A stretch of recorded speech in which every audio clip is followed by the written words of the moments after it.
Hi, my name is Steve Willis. I own the bike stand in Scotch Plains, New Jersey. The address is 1778 East 2nd Street. I like bikes.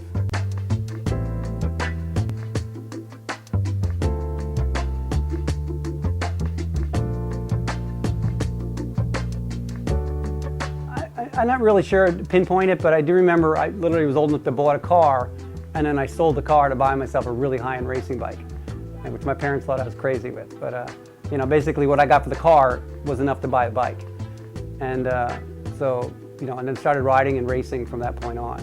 The most profit of the store is selling bikes, but I'd say my reputation is mostly the mechanical aspects, the repairs. Oh, in the summer, I do 1,000 repairs a year on average. So, but it's in the summer. Mostly the brand we carry is Raleigh. I do some really high-end stuff. Above your heads back over there, there's some high-end frames. I actually build frames here. I've actually had some pretty neat success with that, where I've had some U.S. riders on my frames.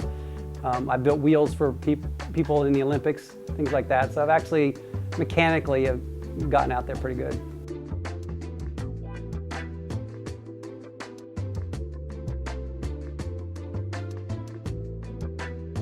It's also real convenient because I could work in a bike shop, pay my way through college, because in the summertime when you're off school is where I'm working a lot of hours. So I can work, you know, 70, 80 hours a week, you know, trying to build bikes and tune them up and work on them, and at the same time have enough money left over when I was done all that to pay for school.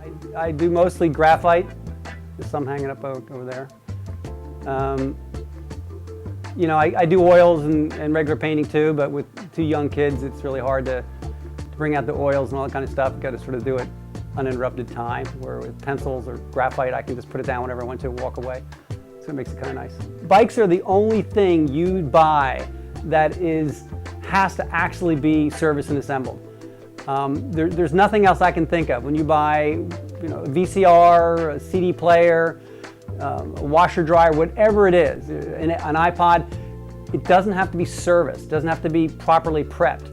And bikes is amazing how much has to be done to a bike. And people get wrapped up in the names, and the truth is all these bikes are made in the exact same factories in China and Taiwan. So you could buy a Trek and Specialized, and they're all really good bikes, but they're all made in the same factories. So, you know, Mr. Trek goes over to China, buys a frame, buys components from Mr. Shimano, and has another company assemble the bike and then sent over here. And because it's improperly done in those countries, by the time it gets here, it has to be rebuilt. And I'm pretty much the only store that actually goes through an elongated process that build up my bikes. So I'm the only store that does their own bikes back in trade-in. If a bike is properly assembled, it will last virtually forever. So if a little kid can't ride a 20-inch bike more in a couple years, they can bring it back to me and I can take it back and trade in credit for the next bike.